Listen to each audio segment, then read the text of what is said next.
Okay, it's just past 6, so I think we should get started. Good evening, everyone. I'm Brett Wilkison, Senior Editor at the Press Democrat, and your moderator tonight. On behalf of our newsroom and with our partners at NorCal Public Media, I'd like to welcome you to the latest program in our virtual community conversation series. Tonight's event is a conversation about the proposed budget cuts at Sonoma State University and what they mean for the school's future.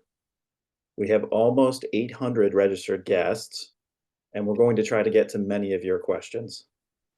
First, let me introduce our panel, and then I'll talk briefly about how we intend tonight's conversation to go. From our newsroom are two of my colleagues, reporter and columnist Marisa Endicott and sports reporter Gus Morris. They've spearheaded our most recent coverage on SSU. They're here to field some of your questions from the audience in the Q&A window of the webinar. I'm also going to turn to them to pose some of your questions to our panel. Our invited panelists are Interim Sonoma State President Emily Cutrer, who has worked more than 40 years in higher education, including most recently more than 10 years as president of Texas A&M Texarkana. She was appointed to the role at SSU in July 2024 and has led the administrative team that shaped the package of cuts announced 2 weeks ago. Thank you for joining us. Also on our panel are Tim Wanley, professor and department chair in English, who's been on the faculty at SSU since 1997. Thank you for being here.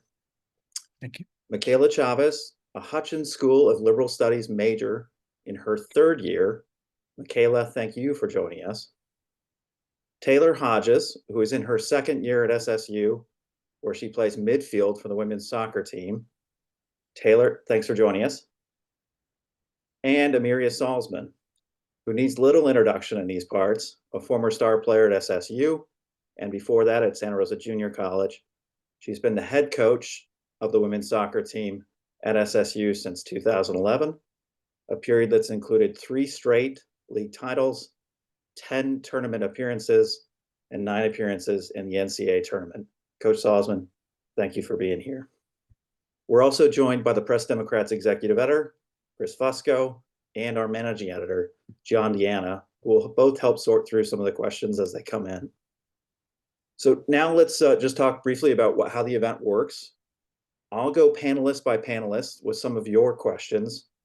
I'll go panelist by panelist with some of your questions, and audience members will put questions they might have in the Q&A section of this webinar. In some cases, our reporters will see a question from the audience and simply answer in the Q&A. Our team is going to pluck others for me and flag them or one of our reporters to ask to the panel. Let me just say this, we understand there's a lot of emotion around this subject right now, and rightfully so. We've intended this to be a frank, spirited, and civil conversation tonight. If things start going a different direction, I'll try to step in. We're going to try and cover as much ground as we can in about 75 to 90 minutes. We'll be posting a story recapping this event on our website, and KRCB is going to broadcast an hour-long recording at 6 p.m. Friday. Should we miss something, feel free to email me, brett.wilkison@pressdemocrat.com, or one of our team members. Okay, let's go. President Cutrer, first question for you. It's been a whirlwind at Sonoma State University over the past 2 weeks. You unveiled an unprecedented package of cuts, about $24 million in all, that eliminate 6 academic positions, 6 academic departments,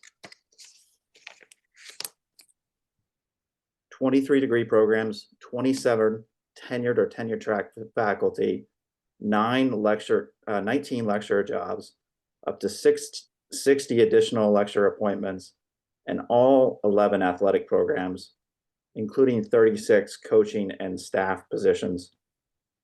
First, how would you characterize the reaction and mood on campus since? And then second, can you bring us briefly up to speed on any moving pieces since the Cal State University meeting last week in Long Beach and the town hall for campus?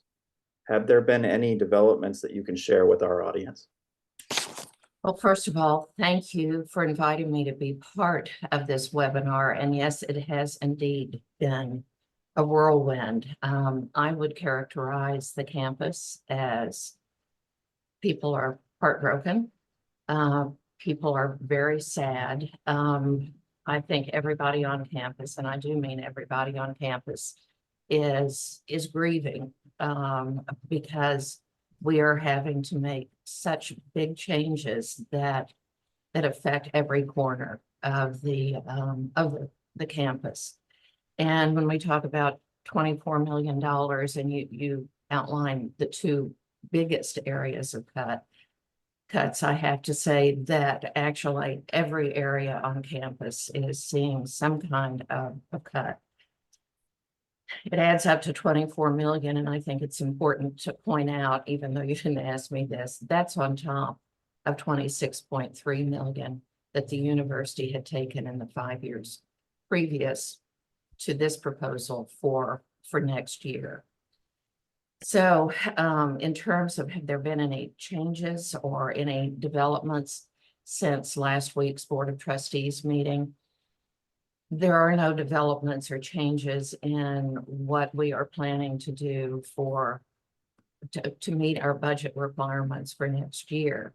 What has gone on is we have had a town hall, which had to be virtual, and it was a virtual webinar as this was, because we had so much interest, we couldn't fit everybody safely into the room, the largest room we had to put everyone in.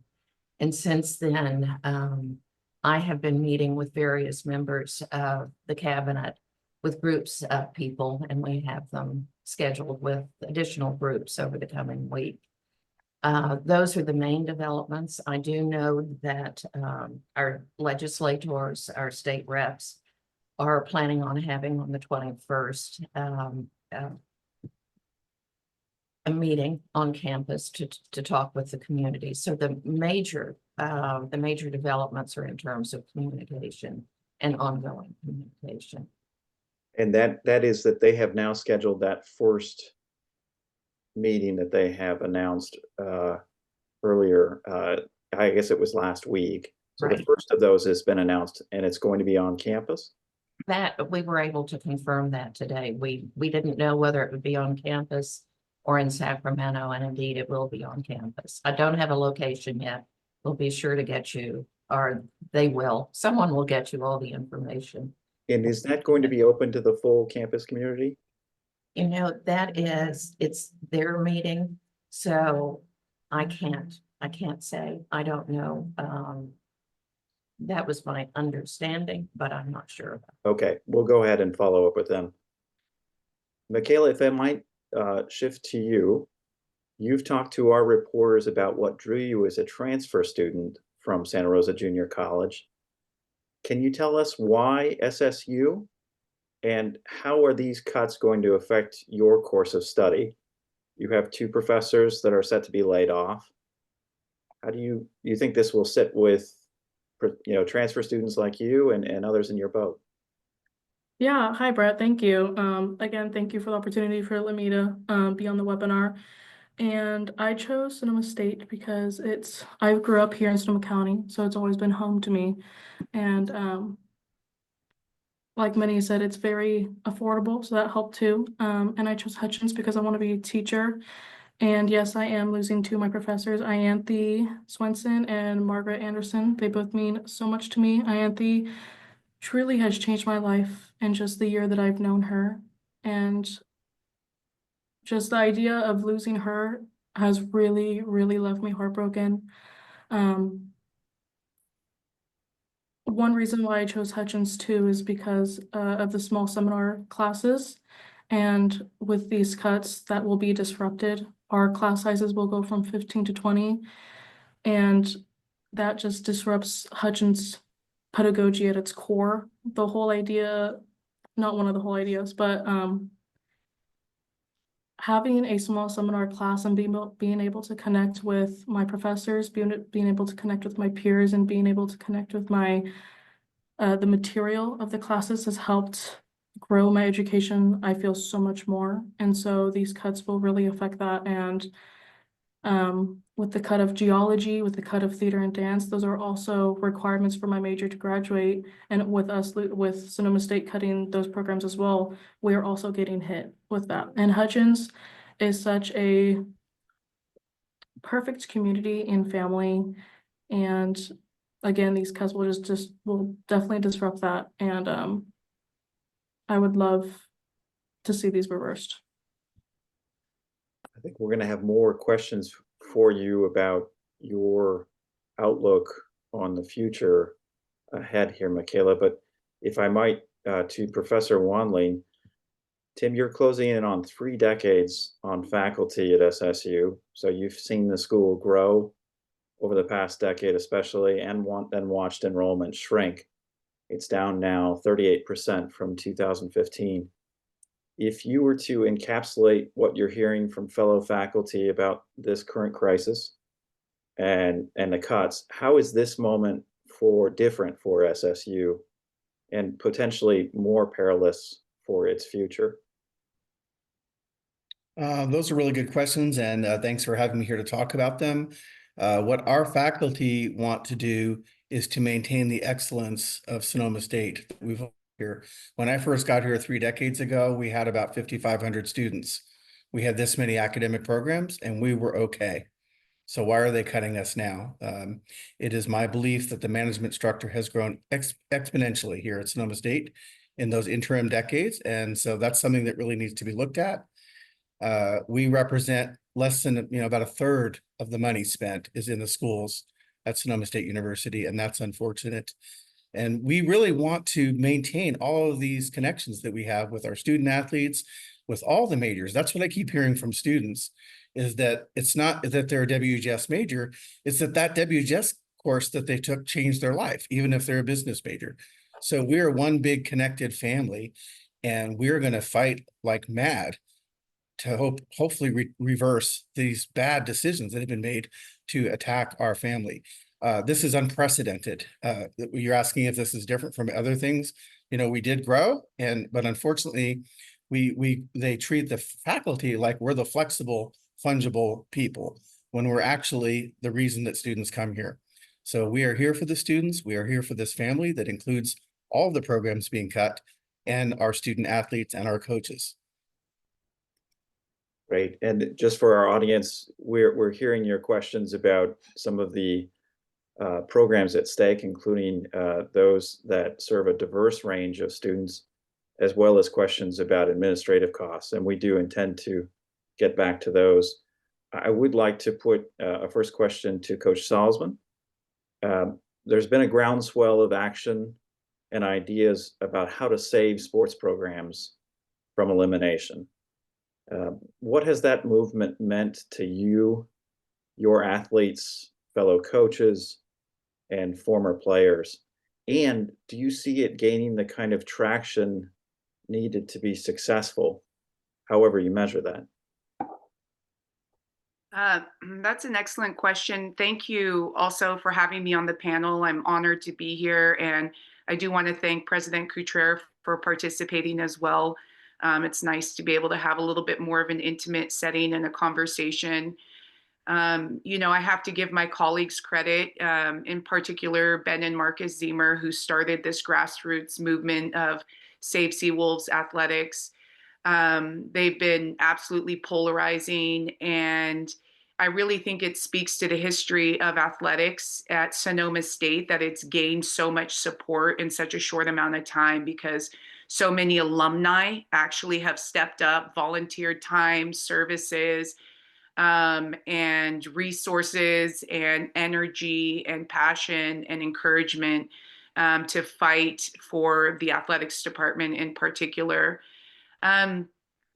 I think anything that is on the periphery sometimes of academia, whether it be sports or arts, often can be the first part of the conversation when cuts need to be made.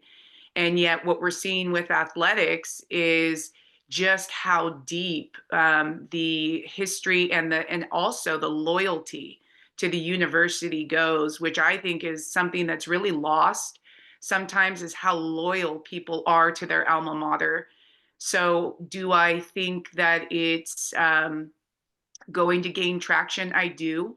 I think all of the programs have alumni outreach and have alumni that are working to continue this conversation and to keep the narrative alive, and also just to express the passion. Like, we don't want to come across negatively. What we want to do is showcase just how much the university and the participation in our sports programs have meant to all of us in shaping our lives.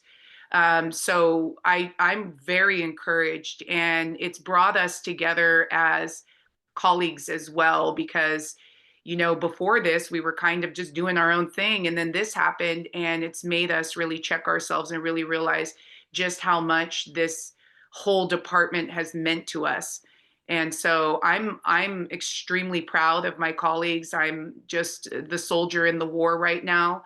But what I will say too is I want to acknowledge our alumni for really carrying this torch and having this broad reach that's really extended across the nation. So I'm very hopeful that the energy and the momentum we've created will bring some change. Great, thank you. Taylor, you just finished your season, and this is the time of year you might typically be looking ahead at your athletic goals for next year, your plans for summer. Can you share with us how your plans are shifting based on what you've heard over the past 2 weeks about the end of athletics, and how that outlook has been scrambled for so many student athletes? Hi, Brett. I just wanted to say thank you for letting me be able to speak today. I would say typically, if we weren't put in this situation, I would probably be figuring out like what classes I'm going to take next semester or where I'm going to live. But now I'm at a point where it's like I now have to enter the portal because this team is not going to be promised to me next year. Also, academics wise, I'm going to have to find a school that wants me to play on their team, but also has my major, because once again, I'm a student athlete. And I think just the overall feeling of all student athletes is like a sense of hurt and anger. I mean, I feel like most student athletes continue to be student athletes in college because they want to continue doing what they love. And for that to be taken away from them is a really hard thing. So it's a hard spot for all of us to be in. I appreciate that. And I wanted to just ask you further, among your group of student athletes, have you talked with folks that you think will be sticking around even after the end of athletics, or are a large group of those folks set to leave? I think the majority of the census is, even if we are able to keep this program and keep it alive, a lot of us feel like disrespected and don't really feel comfortable playing with a school that would cut their program like that. So I feel like a majority of us are either just not going to play sports anymore or enter the portal and look for another school. More to get back to you on there. Professor or President Cutrer, if I might return to the question that Professor Wanling touched on earlier, and that's about enrollment. I'm going to let my colleague Marisa Endicott ask the question, but if I might just tee it up, there has been a lot of concern about the effect of these moves precipitating a further loss in enrollment, some sort of spiral from which the university might not recover. And I'll let Marisa pick up from there.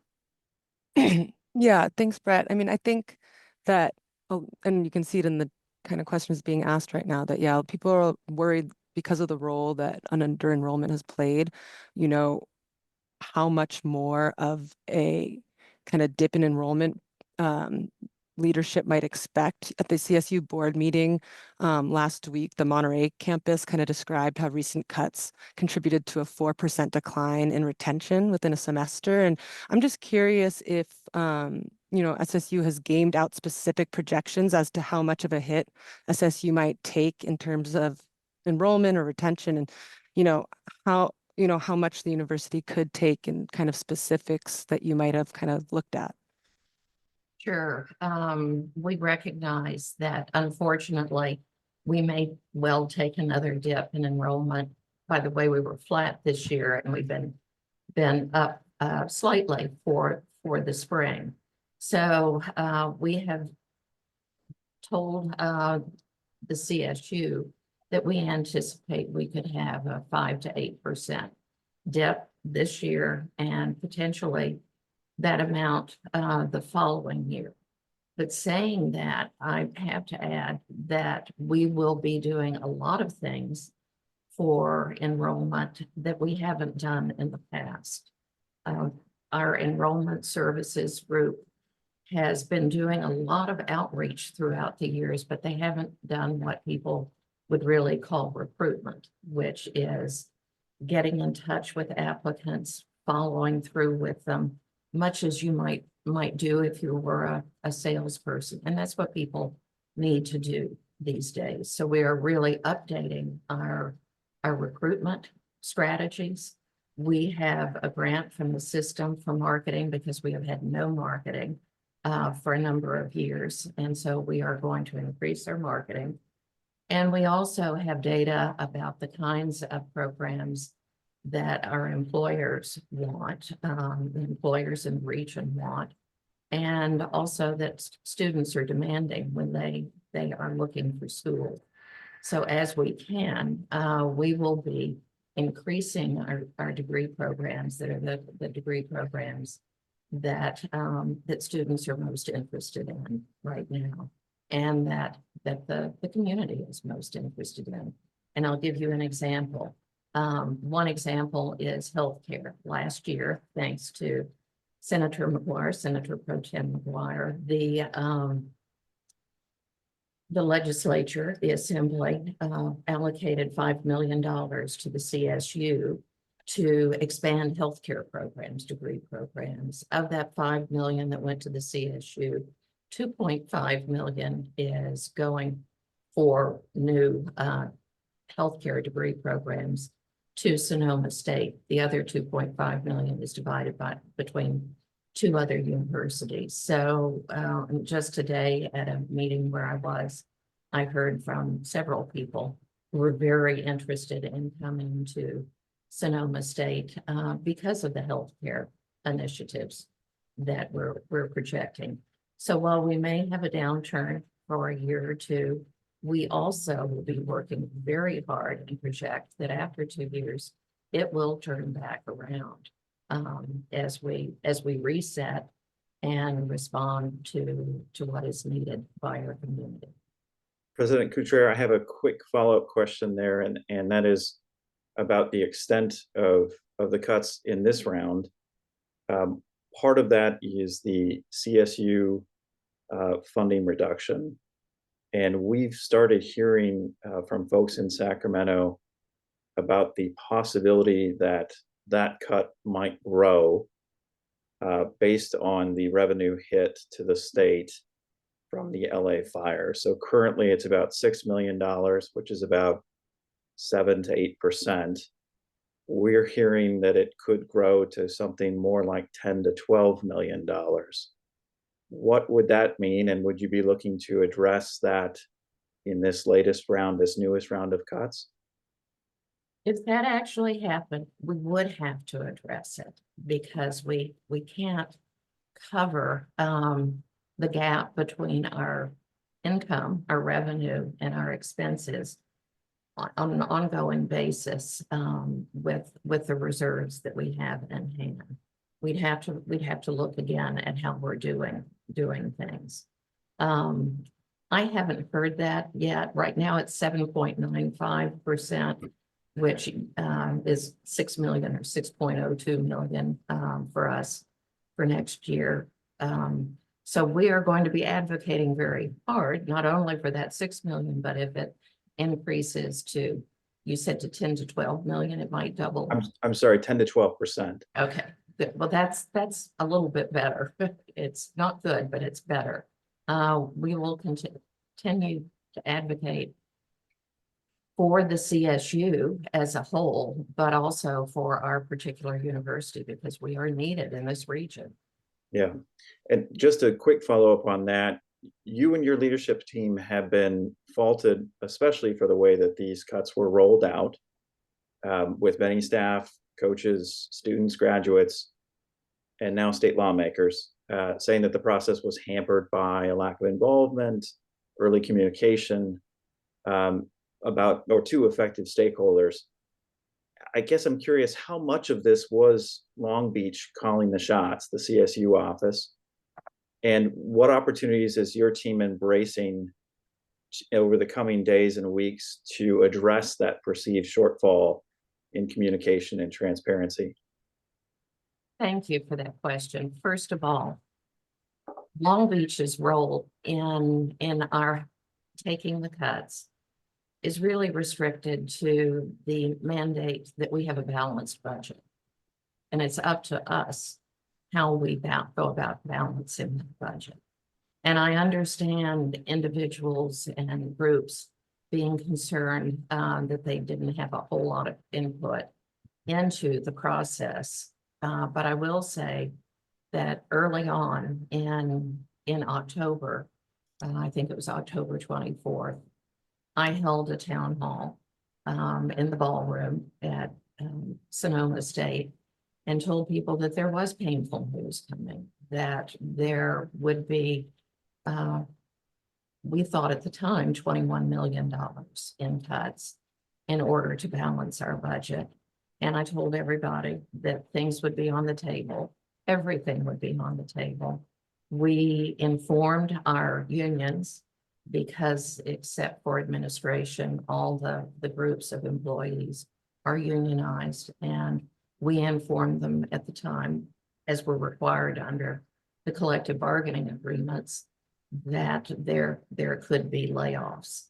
Now, we also invited people to provide us with what they saw as opportunities to close the budget gap that we have. And we got a lot of suggestions.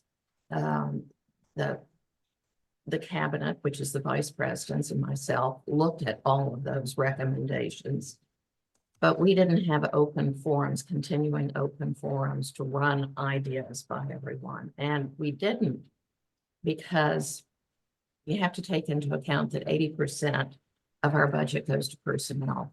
So most of the cuts that we take are going to be to personnel. And we're dealing with employee law, employee privacy. We'd also be dealing with the rumor mill if we started opening it up to everyone. So we had to wait until we knew first of all, what the governor's budget would be. We knew that on January 10th to make an announcement. And I know we've been criticized, and I'm happy to address this if you'd like. But I how we think maybe, communicated it. yeah, we might come back to sort of what other opportunities your team is embracing going forward. I might pitch it to my colleague, Gus Morris, for a follow-up question to Coach Salzman and Taylor, because I think the biggest shock perhaps coming out of this is that end to all athletics, all 11 programs, and the wide ripples to current students, the coaching staff, and alumni. Gus? Yeah, Amiri, I was hoping to kind of ask you kind of about, I guess, how I guess the kind of rollout of this news was kind of presented. Obviously, I've heard from a lot of the athletes and the coaches talking about how they were kind of blindsided, of course, with that email on Wednesday. But I guess kind of if things, in retrospect, I guess, how do you feel like you wish things kind of had been handled, I guess, kind of from the start? Thank you for this question, and it's probably the most searing question we can address. I mean, this was basically a slash and burn approach. I mean, we found out via email at the same time as our student athletes. And myself and some of my colleagues actually found out from our student athletes because we were en route to a department meeting. And that is not only a shocker, but it inhibits our ability to lead and to provide comfort to the athletes that are in our care, because we're learning the news in real time. I can understand that there's a budget crisis. We're reasonable people. We get that. We've been living under that. Athletics has been doing more with less year after year after year. So I'm aware of that.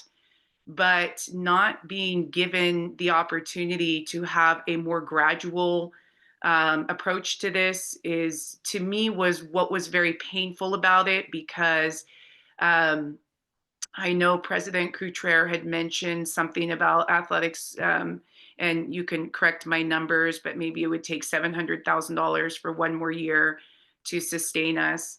We had donors texting our coaches asking, why was I not contacted? Why was I not called to help save this? And I think what would have been the more humane thing to do would have been to give us a year, because athletics operates in a very different timeline. We're talking about transfer portal, NC2A rule changes, coaching positions, the ability to move families, all of that. It's a very unique department. And not being given that ability to transition or to have even some capacity to help save athletics with the context that we have, felt it felt, I don't know if disrespectful is the word, but maybe that is the word. Maybe it's very disrespectful to do that to people. I can understand that there's laws that need to be followed, and there's, privacy issues, but this was not okay. I've often said this too. We've had lots of discussions about this. If I had gone into my team and just cut everybody and just said, sorry, you're all gone, right? This is how it's going to be. And I wasn't given them, I didn't give any forewarning in terms of like, hey, these are the steps, or I'm giving you 3 months to get to another school. My job would be on the line. There would be, articles written about me, right? And, my AD would probably come out with a statement like, this is not the values of our department. We don't want our coaches to operate in this way. And yet we weren't given that same respect. So we don't want to create conflict. We do want to come together and find solutions, but we're asking for that chance. Like, give us a chance to find a solution, and to call on the people that love athletics, love Sonoma State, that want to get behind us, want to support these athletes, and respect the time and energy we have given to this university. And that was the real pain, is just feeling really disrespected by the immediacy of that whole decision, and not being well prepared to lead our athletes and the pain that they were going through.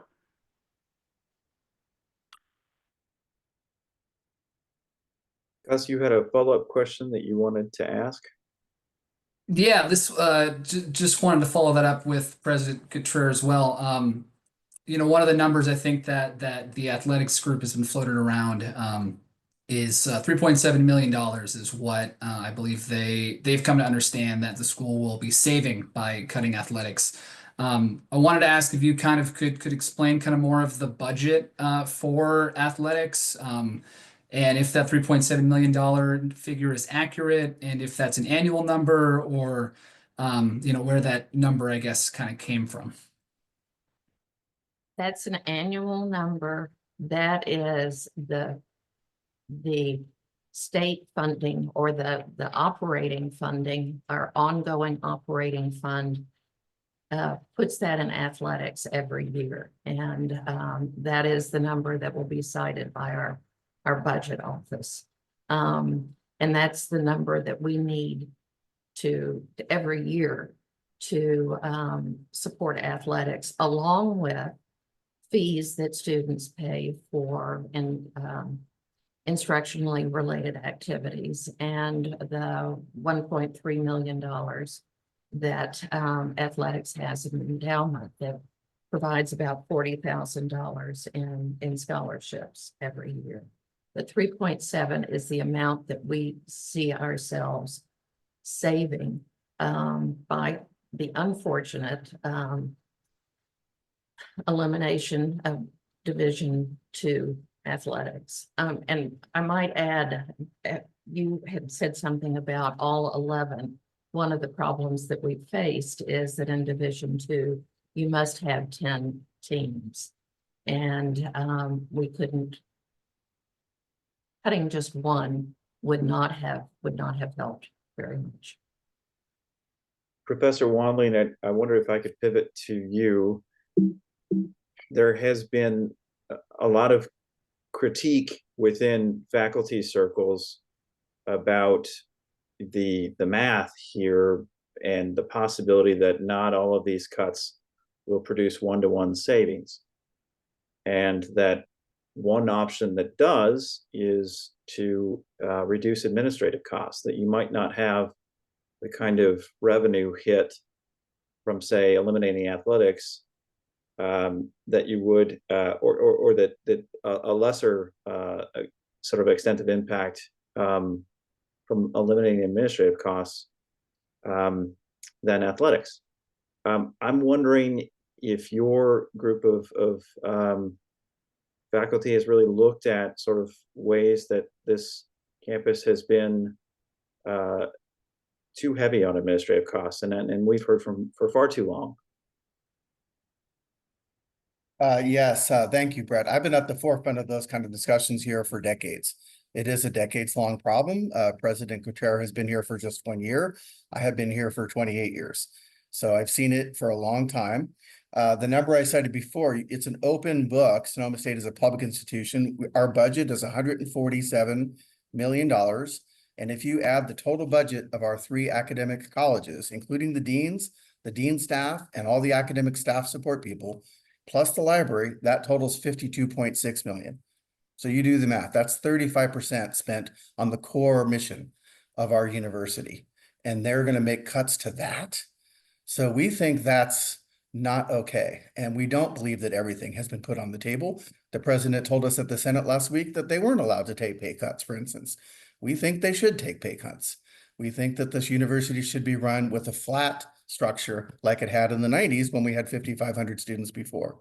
But I also just want to say that the most important thing that's been said here is what Michaela said, how much she cares about her teachers. And if this university is serious about marketing and what we matter to the community and what students want, it's what Michaela talked about in her relationship with her professors in Hutchins, Margaret Anderson, and Anthony Brodigan. Those people, like many other excellent and esteemed faculty, are being swept away in this, as if that's the thing that we can cut. And that's the very thing that they should be marketing, not some vague notion that we're going to get more vocationally interested students here in a couple of years after this downturn. The students who have lost their families, the athletes that have been in my class and have also worked for Coach Salzman, Michaela's teachers in Hutchins that she's talked about, take that soundbite that Michaela said before and market that. That's what we need to market to make this university, and keep those people here and get rid of the excess waste. We don't need that. Michaela, I'd like to turn that question to you. There's been a lot of talk over the past 2 weeks about SSU's identity crisis and what a brand story is going to be going forward. The provost, Karen Moronsky, has in the past sought to reassure the campus community that it's going to remain a public liberal arts and sciences university. I think there are a lot of questions now about if that's going to change and if that identity is in fact sustainable amid some of the changes in higher education, especially prioritizing STEM education. As a liberal arts major in Hutchins, which is one of the prized programs in CSU, what are your thoughts on what this campus ought to be going forward? And how would you craft its brand story? Yeah, Brett. I'm not sure where this university is going to go if they cut all these programs. You know, we have about 13-ish undergrad programs getting cut, and a lot of that goes into liberal studies. And I think, like what Tim was saying, I would just brand this as, you know, we're here. I'm staying with SSU solely for my professors. They have changed my life, like I've said, and I would brand SSU as a community that helps each other and frankly doesn't tell their professors or their student athletes that they're getting cut through an email. I understand there's a lot of us here, but then again, it's like what Salzman was saying, there's more humane ways to come at this rather than through online or through a virtual town hall. We are a pretty small CSU, and I feel like there's other ways to go about this rather than professors finding out they're getting laid off during teaching, or Salzman finding out that she lost her job while she was driving to a meeting. Like, I think there's other ways to combat this, and frankly, it's a little bit of bad PR for Sonoma State to see that this is how they're treating their faculty and students. President Couture, I'd like to talk about perhaps those other ways. Were there things that were absolutely taken off the table in shaping this current proposal? And has there been any discussion of asking CSU to help out from its reserves and or either a loan from CSU to offset any of these cuts? And I think it's also fair to ask you, for your response on the administrative cost side of things that we just spoke about. Sure. I'll talk about maybe first the administrative costs. If you look at the cuts that have been made over the last 5 years and are proposed for next year, there has been a large cut to the management, to the administrative side of the house. And I assume when we talk about that, we're really talking about the management side, not so much the administrative costs of operations. But in terms of the administrators over the last 6 years, we will have cut 25%. Yes, SSU has had a large number of administrators, and we have worked on that. But we don't,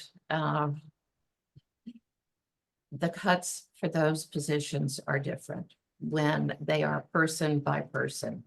And someone who is a manager who loses her or his job is told and leaves. And so it's a one person cut at a time.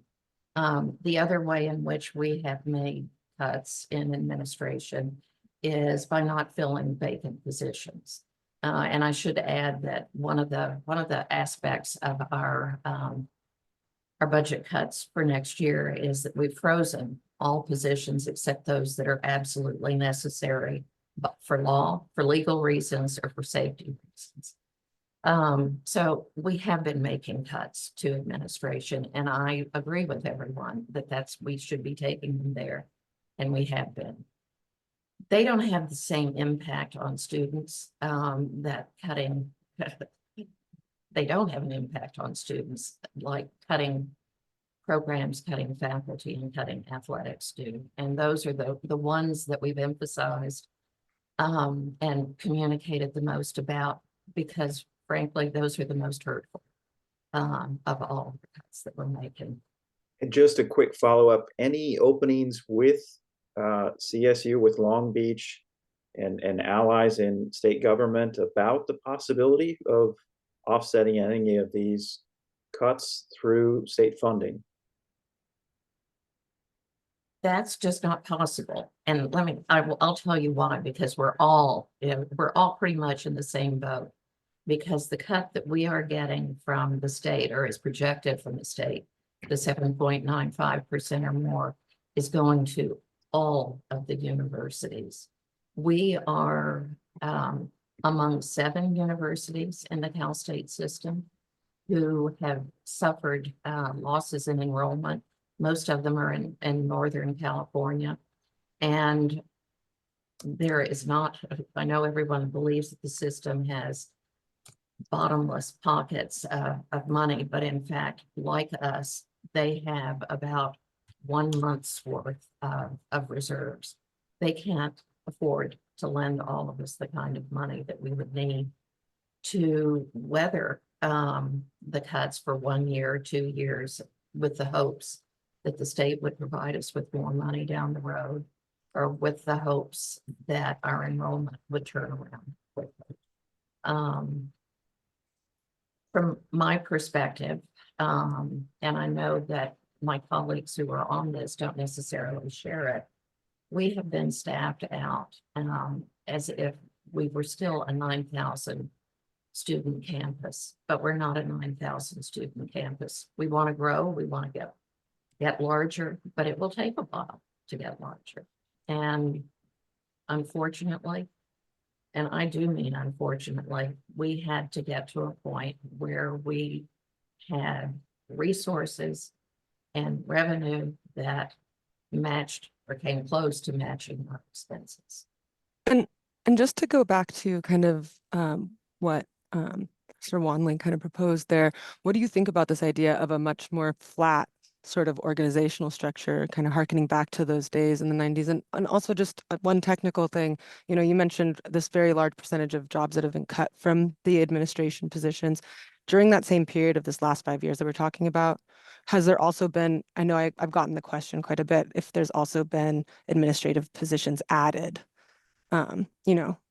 Sure. No, I understand that question. It's an important question. There have been some administrative positions added, and the ones that have been added in key areas that are necessitated by the legislature, and they're for good reasons too.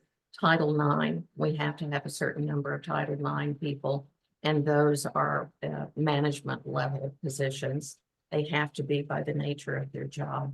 The others where we've seen an increase has been in the NAGPRA program, which is dedicated to returning American Indian artifacts to the tribes. We're mandated as by law that we need to do that. Another area where we have seen an increase in managers is in programs, mainly student support programs that are funded by grants.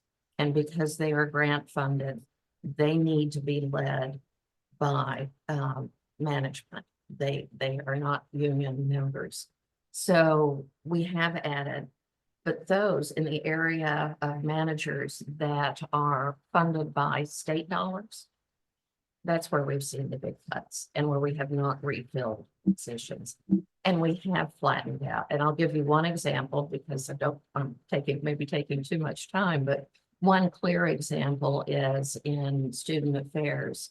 Our vice president for student affairs has taken on a number of additional roles so that we don't have a kind of a middle level of management. He, in addition to being vice president, is also dean of students. We no longer have a separate dean of students, but that's just one example.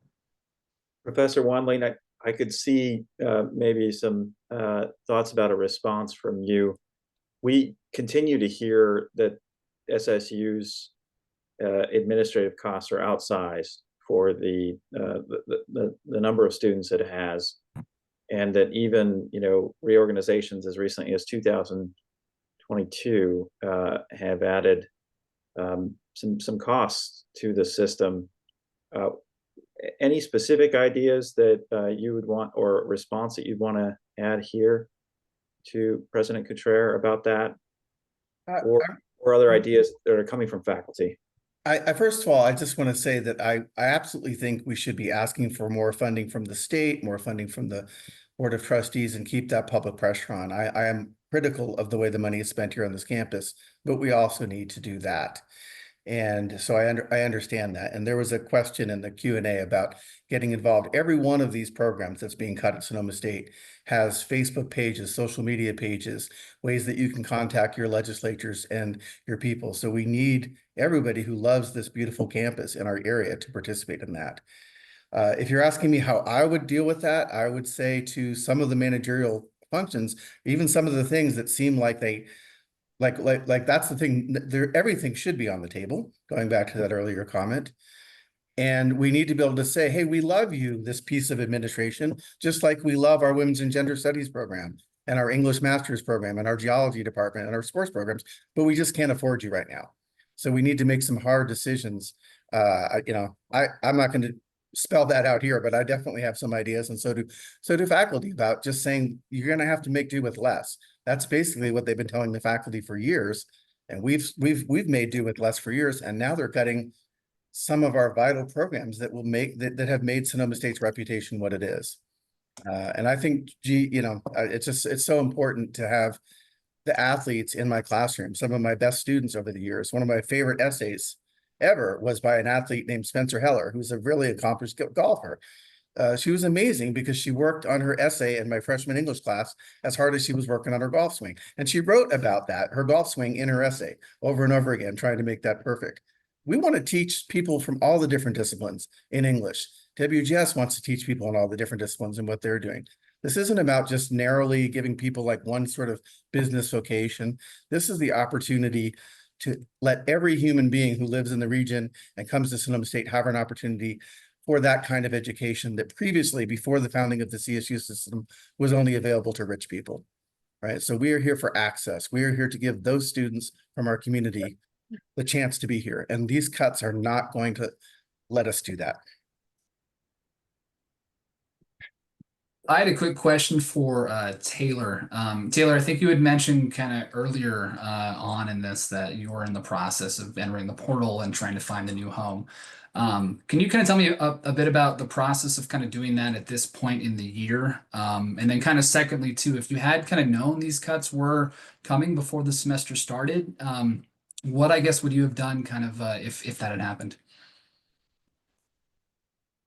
Yeah, so entering the portal this late kind of in the school year is a lot harder for athletes. I know even like a couple of my roommates, they've been given offers to go to other schools, but they want you there in 2 days or they want you there by Monday. So it's putting athletes in a position where they really have to think about, do I want this place to be my next home for the couple years, or they have to make a life-changing decision, in 2 days, which is awful. And I feel if we had gotten this before we had come back from winter break, I feel like we would have had a little bit more time to figure out this whole situation, because entering the portal is really stressful. I mean, there's no guarantee of you're going to get into a school. I mean, a lot of people just go into the portal and don't really find another school to go to. So it's a hard process.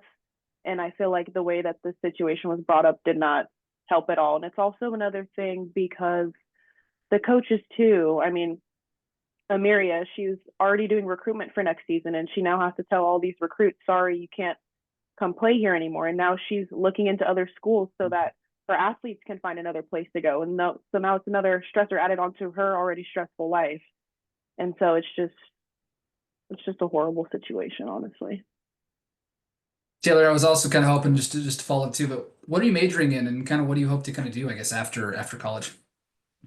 Yeah, so I'm a communications major. I want to go into sports broadcasting. That's just another way for me to continue my love of sports.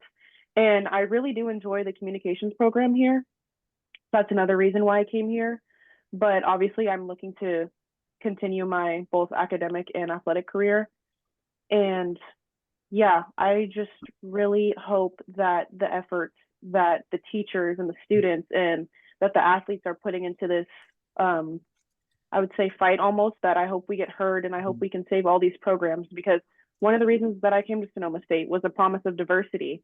I mean, Amiria preaches diversity in her team, in the school, in the classes you take, in the majors that you can apply for. And so I feel like by cutting these majors and cutting athletics, like you can't promise diversity to pretty much incoming students anymore. Coach Salzman, I might pivot to you with a question from the audience that's put pretty succinctly. This person asks, am I hearing this right? 3.7 million is all that is needed to keep all 11 D2 sports at SSU. I'm pretty sure that can be donated, if not through a loan, but through community donors.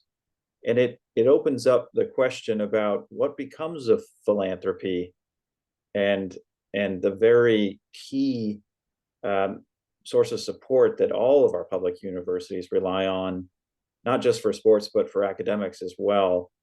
I wonder if you can get us started on that question. Where does SSU go from here if it doesn't have the kind of cachet to raise on, especially with the loss of sports, but other academic programs? You know, I've lived in this community since I was 4 years old. So I've been to school, I've coached in every level here, club, high school, junior college, this college, semi-pro, right? This community is based around the community always coming together. I mean, I lived through the earthquakes, I've lived through floods, I've lived through fires. And Sonoma County never disappoints. It always comes through. And I think the timing of this is so poor after we're still reeling from the fires or COVID and recovering from COVID. As being a small university, we took those hits to our population, right? But also the Sonoma County City Schools talking about closing schools down. You know, this should be, Sonoma State University should be a stalwart in higher education here. And I just know some of my colleagues are far more connected than I am to philanthropic efforts and people in the community. Val Verhoen's got billboards up within a week. You know, there are donors that have contacted, I think, every single coach, asking why they weren't contacted, what they could have done to help save athletics, people working, you know, donating time and energy to make this work. What I think, and this is tied into something I've been thinking about, but we've often hit on this point of the way we were told and the way this whole situation was handled, right? And it's so cutthroat. And what it didn't do is give us an opportunity to have those conversations with the community about how important Sonoma State is and what people are willing to step up and do. And what I think we're leapfrogging across the issue of why wasn't it handled in a more informative way and giving particularly athletics an opportunity to fight. I mean, you're talking to a population of people that fight. And we weren't even given the opportunity to go to bat for our own department. Even our athletic director wasn't given the opportunity to go to bat for our athletic department. And what's missing in the conversation is we can talk about data. We can talk about these administrators were laid off. We have had layoffs, but where is the accountability to how we were informed and why we weren't given the opportunity to make an action, even a small action, even a segue? Maybe this was always going to be the ultimate demise, I guess, but we weren't even given the opportunity to fight. And I think it's a total disservice to this community. And you have to have lived in this community to understand the strength of the community. I mean, you can still drive around, all you see is Sonoma County Strong stickers all the time for everything that this community has been through. And it was underestimated. The alumni were underestimated. The community was underestimated. The worth of Sonoma State, underestimated. The value of Sonoma State, underestimated. And the value of the employees working at Sonoma State, who are totally vested in this community, underestimated.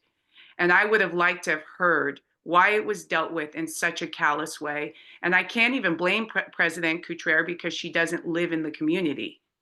But then arm yourself with the knowledge. When my colleague who's been here for 36 years gets an email telling me that his job is gone, that's not okay. You should know that. there should be people communicating with those long-term employees and saying, hey, pull them into an office and give them a heads up. And that's not been dealt with. That question has not been answered. And our feelings have not been soothed about how this was dealt with. And we were underestimated. And the philanthropic efforts, I do believe, would be there. I don't think $3.7 million in a budget of about $150 million is unreachable. Not with the group of people that you have sitting there now. Coach Salzman, thank you. And President Cutrer, I'd like to allow you the chance to respond first by, are you open to allowing a very vocal and strong Save Seawolves coalition to go forward and try to save the 11 athletic programs? Is there a world in which that has a future embraced by your administration and CSU? And then secondly, what is the future for philanthropic efforts at the campus? You know, we have a world-class performing arts venue now that was a huge philanthropic effort in the past decade, also a source of controversy. And I'd like to ask you more about that, but what is the future of philanthropy at SSU? But first, could a grassroots effort go forward on sports? I think the grassroots effort to go forward on NCAA 2 athletics is just not viable at this time. And I will tell you why I believe it's not viable. Because 3.7 million really is what we anticipate we would save. But to actually run the program, we'd need closer to $7 million. And if we got that amount of money, that money would cover us for 1 year. Is it really right to bring students in for a single year when it's really difficult to imagine that they'd be able to stay and finish. Isn't it better that they're not in the position that the athletes are right now? We don't want our current athletes to be in the position that they're in, but our financial difficulties have dictated it. We don't want to visit the same problem on another group of students. It would be one-time money, and we'd have to raise that amount of money year after year. Our annual goal for fundraising is about $10 million. And all but 1 year, we have either met or exceeded that. Those funds go to scholarships for all students. Those funds go to support our academic programs. Having the majority of our fundraising go to athletics is not the top priority right now. The top priority is really trying to find funds to support students to go to school, trying to find funds to support the activities that are needed to enrich programs. Having all of it go to athletics is just not feasible, especially when at our university, we have a vibrant club sports program. We have 19 teams. Probably one of the most popular teams, club sports teams on campus right now is not an NCAA Division II team.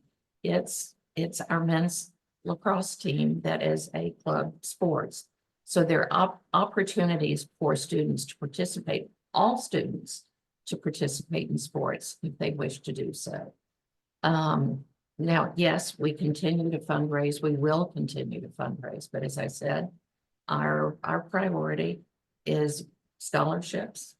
Our priority is also to help develop programs that are needed by the community, such as healthcare, continuing to do that. One of the things that's very badly needed on campus is a really good career center or career development program. We don't have that.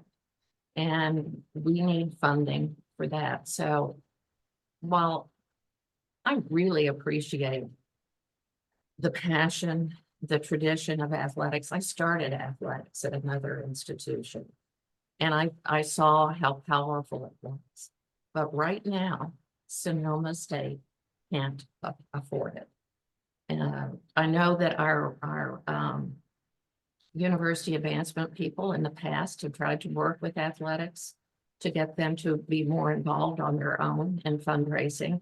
And, you know, we get $100 here, $100 there, and some additions to the $1 million endowment. But the kind of fundraising we're talking about just isn't possible with all the priorities.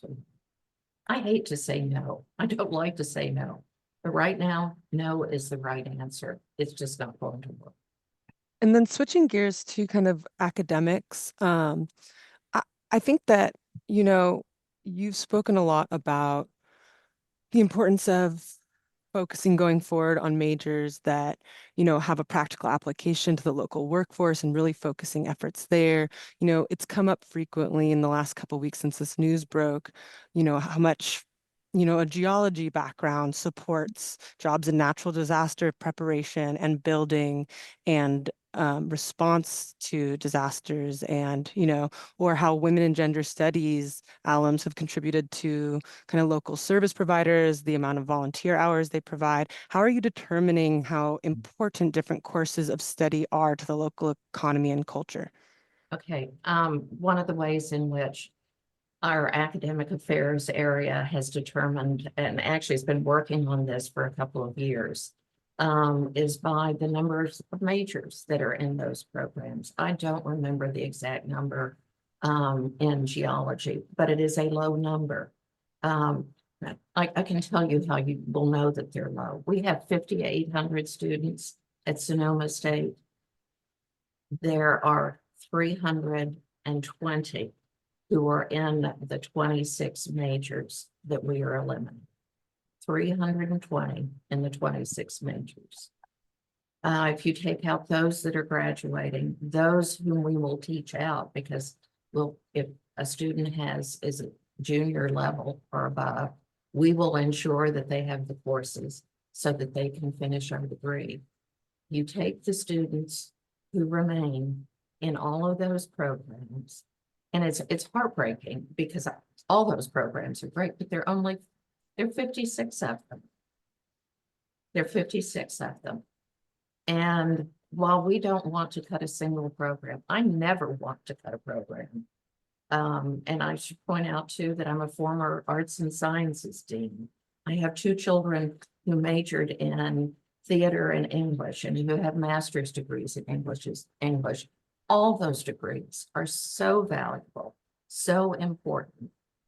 Courses will continue, but the degree programs with a full group of faculty, we can't afford them anymore. One of the things that's come up is, will we continue to emphasize the liberal arts? Any university in the United States will emphasize the liberal arts. We will still have a strong liberal arts core. We have an outstanding English program, history program. While we're no longer going to have the Bachelor of Science in Fine Arts and Studio Art, we'll have the Bachelor of Arts in Studio Art. So there will continue to be a number of programs that are not just vocational oriented. President Gutierrez, I'd like to, well, actually, before our next question, I wanted to let everybody know we're at about 7:10, and we'd like to keep going until 7:30 to get another round or two of questions in from our reporters as well as our audience. President Gutierrez, I wonder if you might ask or answer another one about campus debt that we're hearing from the audience. Sure. And many of our sources. To what degree is debt from campus capital investments, including the Marina faculty housing project, dorm-related costs over the last decade or two, the Green Music Center, still a factor in the operating deficit? And won't that still be the case going forward? Yes, the operating in housing, which is one area where we have debt, is being covered by, we have enough students in housing. We have enough, actually faculties and staff now in one of our residence halls, one that's more apartment style. And we have a lot of different summer programs, and they are covering the debt service for residence halls. So that's taken care of. Did The you, other one- you say that the Marina faculty project is full or is? Actually, the Marina project is 80% full. And it is what we're getting in rent from that project covers the debt service. Of course, one of the first questions I asked was, can we sell it? But the way in which the debt service is structured, we are not at a point where we can sell it for another 5 years. But right now, it is not contributing to our deficit because it's being covered by the rent that And people. what about the Green Music Center? The Green Music Center, we still have debt on, and we must pay that for quite a while, and that does contribute to our expenses by about $1 million a year.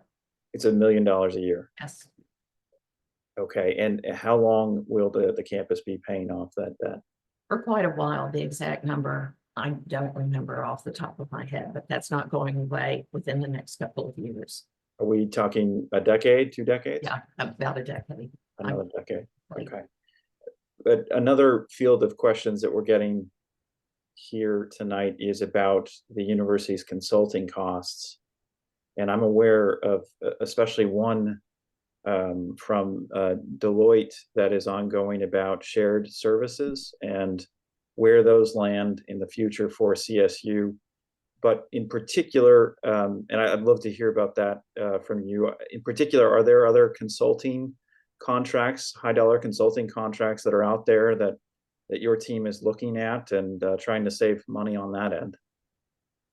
We don't have, we are not paying for any high dollar consulting contracts.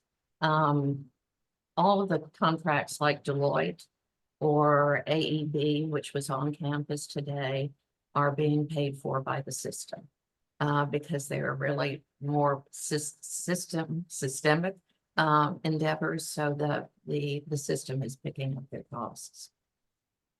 And are you anticipating the results from the Deloitte report anytime soon? And is that going to help SSU save any money on, say, HR, accounting, other administrative costs?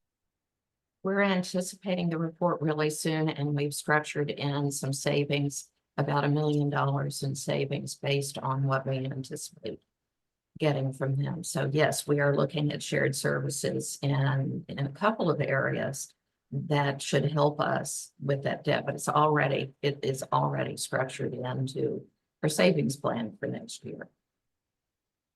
And getting back to one other question that we asked at the outset, but I wanted to get back to, and that is, if 24 million in reductions are on the table, and not all of those are going to produce long-term savings, do you have an idea of sort of the ratio of what you expect in savings from those reductions? In other words, you're going to have a revenue hit from some of these, especially in declining enrollment.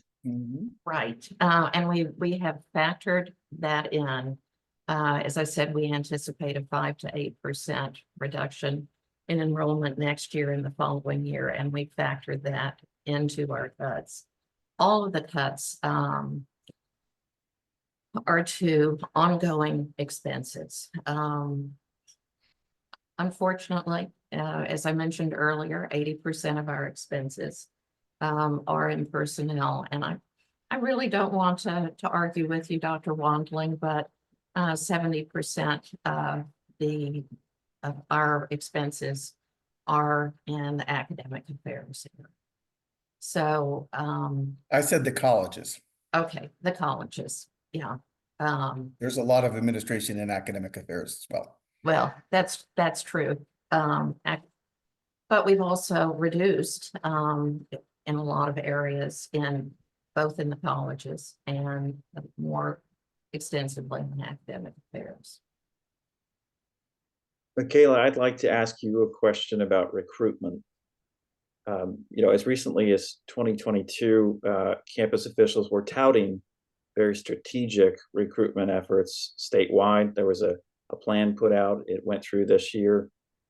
So I was curious to hear what your response is to President Coutreras' plans to bolster recruitment, to change that up. I'm curious how any of those efforts may have crossed your path of study when you were at SRJC, and if you think they'll be successful going forward, given the message that the larger world is learning about SSU right now. Yeah, well, when I was at the JC, I only knew about Sonoma State from me living here my whole life and it always being in my backyard. And I know that President Kuchar said that she will do recruitment more and going out and trying to get more people to come to the school, but I just have a very hard time trying to understand how when we cut so many vital parts of our university, cutting athletics, how people will essentially want to come to the school. We do still have a lot of good programs, of course, I agree, but athletics is such a big part of social life at a college, and theater and dance that brings so many people together. WGS, I'm like that. These are such diverse and unique programs that are getting cut, and I just really don't see SSU recovering in the 2 years that President Kuchar said that it will recover in. Will the recruitment work? It might. We will never know. But I just think that these cuts, just losing our faculty and losing such awesome programs, will just overall be detrimental to the Sonoma State community, which is unfortunate. And just returning kind of a little bit to what you said, President Kuchar, about tough decisions when there aren't enough students enrolled in majors. I think one point that some of the listeners have pointed out is that, yes, like that's only taking into consideration the people who are declared in those majors, but there's also thousands of students that come through and take those courses as general ed, like in women and gender studies or in geology. And then, these kind of essential classes, those opportunities are lost. I wondered if you want to follow up on that. Sure, I'd be happy to. Listen, we don't want to lose any of our programs. They're all valuable. They really are. And virtually all of our programs, particularly in the arts and sciences, contribute to general education. There are areas too, like economics, for example, where we will no longer have the major, or at least not for the foreseeable future, have the major, but we will continue to have economics classes. Those classes are absolutely essential. Well, I think everybody should take an economics class, but our business majors must. Everybody should be learning about sciences. Sciences will be available. We have a wonderful physics program. Actually, there are 3 degree programs in our physics department right now. We're going to have to close all 3 of the programs. And we will be retaining some of the faculty, because the physics classes are absolutely necessary in various science degree programs, in our engineering programs, and they're just great classes to take. So while we may no longer have a particular degree program, it doesn't mean we don't have courses in those areas. It doesn't mean we don't have faculty, but we will continue to have courses. And I think kind of like just speaking to some of those programs that are lost with women and gender studies, you know, during a time when LGBTQ plus people, especially young people, are under attack, when we need kind of the knowledge from these courses and professors more than ever. This is a question that we received. You know, why is this the time that Women and Gender Studies department is going to be eliminated? It's an awful time to eliminate any degree program, period. Is it a terrible time to eliminate women and gender studies? Yes, it is. It would always be a terrible time to have to eliminate women and gender studies. But that doesn't mean courses won't continue to be taught in that area. And the issues of women and gender studies won't be incorporated into other courses. Most faculty members who teach in the social sciences are likely to have a part of their course that deals with issues of women and gender studies. That's true in the humanities as well. So those kinds of issues will both be in individual courses, but will also, as they should be woven through the curriculum. And Professor Wandling, do you have any response kind of to that? One of those, you know, that perspective? I do, and I've been thinking about Brett's earlier question too. You've asked some excellent questions, and to the last point that President Gutierrez made, I teach about gender and trans identity in my classrooms, and yet I could not do that without the valuable mentoring and learning that I have done from Charlene Tung, Don Rumsberg, Lena McQuaid, and Patricia Kimra-Hall. I will name them. So we learn from each other. Yeah, we all teach stuff, but I go to them when I have questions about how to deal with a tough issue. They create the community that I think is so important and so valuable. And that's true of all these programs that is being cut, but I think it's particularly true because of the question that you asked. And I just wanted to say, I've made this joke with my friends, Brett. Steve Kerr doesn't make more than the Warriors players, you know, and there are some people on my campus that I think of as the Steph Currys of our campus who've been laid off right now as a result of this. So the first thing that I would do, I would rebench the management salaries to the faculty salary. Experienced faculty member, same money, you'd save millions of dollars right there. And I would start, and I would say that faculty, these are really excellent questions that Marisa asked. We define what a curriculum is for our general education program and what our students need. The administration should have come to us and said, okay, that's now a hard number. How are we going to make these cuts? Given the fact that we absolutely need to have a geology program and a physics program and a women's and genders program. And you can't have liberal arts without theater and philosophy and the other programs that are being cut. So I would have started there. I would have said, how can we afford to manage this university and protect the programs that we absolutely need? The student life is dead with these cuts. Theater, dance, and sports. What are they going to do?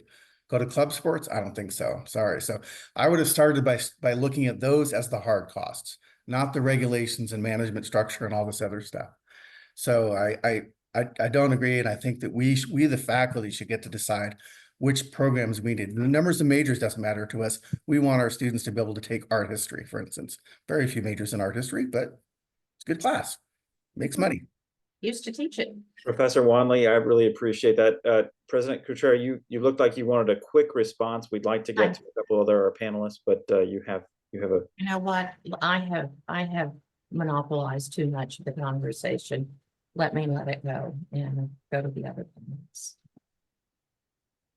I actually would like to add something to the conversation. President Gutierrez, you mentioned initially it was 3.7 million to keep athletics. And then we said, hey, could we have a year? Now it's like, actually, it would be 7 million to keep athletics. So the numbers constantly change to fit the narrative, which is why mistrust builds in the staff. We just do not understand the numbers. They don't break out. It's always a different figure. And by the way, we have 12 sports. We have indoor track and field. So there's 12, not 11. But I would like to also say that when you're talking about it's not fair to have kept the student athletes here for one more year, that is at the height of disconnection. At the height of disconnection. I bet you if I had polled my team and I said, hey, we have one season left, they would have given everything to this program and to this department. And we would have had a swan song.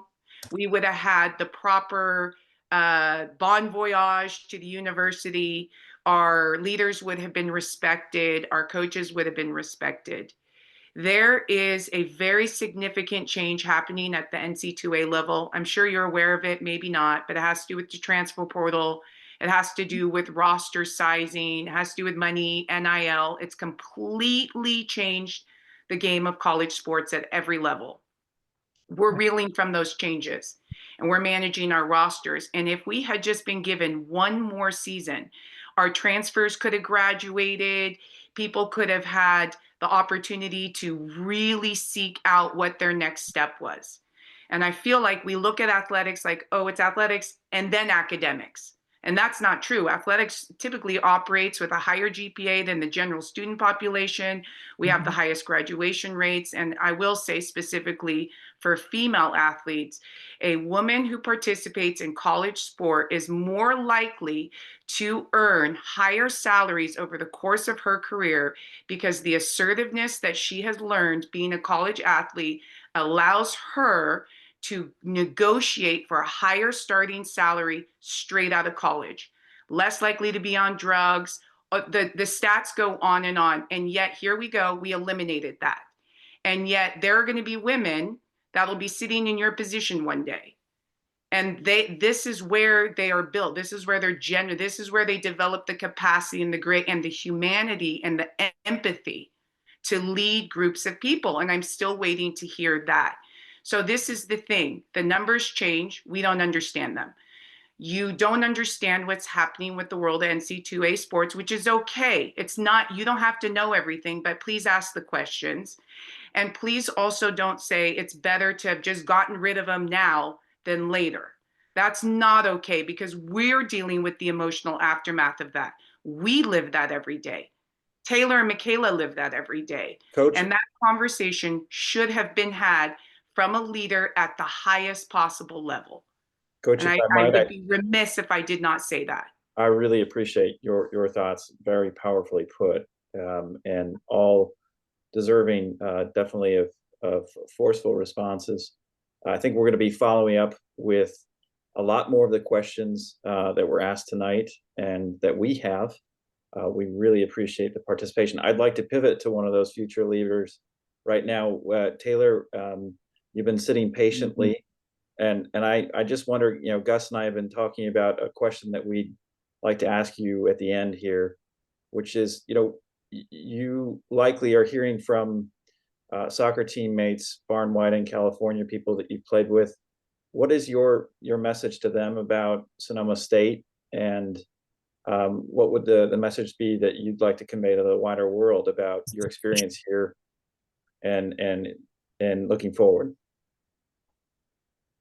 Like Amiria mentioned before, I mean, I feel like being a student athlete of color, student athlete in general, we're taught to fight and to persevere and to stick up for what we believe in. And I feel like Amiria and the program and the school in general has really taught me to do that. I mean, I will always highly speak. I will always highly speak of this program. I mean, this program took a chance on me when pretty much no other school would, and so I feel a sense of loyalty to this program. And to other people put in this situation, I would just say, continue to fight for what you believe in. I mean, I'm doing that now. I don't speak just as an athlete. I speak as a woman. I speak as a person of color. I speak as a student. I mean, all of these, like, not even just cutting athletics, I mean, cutting all these majors too. I mean, I feel like it's irresponsible. Lots of people, my former captain literally has a degree in women and gender studies. And so I feel like for hearing that, it's just hard. And so I would just say, I'm going to continue to fight for what I believe in, and so will Amiria, and so will Michaela, and so will Tim, as we feel like we need to be heard. So, yeah. I think that's something, a note that we all can agree on to wrap us up here tonight. Definitely. We've reached the end of our time, and I wanted to, on behalf of the Press Democrat and our partners at NorCal Public Media, thank all of our panelists and all of our guests for joining us. We'll be posting a story recapping tonight's conversation on our website, and then KRCB will be broadcasting the hour-long program at 6 p.m. Friday on their radio station. We didn't get to all of the questions coming in tonight, and I can assure you that we've captured them, and we'll be looking to answer them in our coverage going ahead. Also, be on the lookout for a follow-up email from the Press Democrat, including a subscription offer. Support local journalism. Thank you, everyone. We really appreciate it. And good night. Thank you very much. Thank you. Thank you. Thank you, Thank students. you so much especially. for giving us the opportunity. Thank you. Yeah, Great thanks to all, hear your everyone. voices. Thank you. Well done. Discussion. Thanks. Have a good night.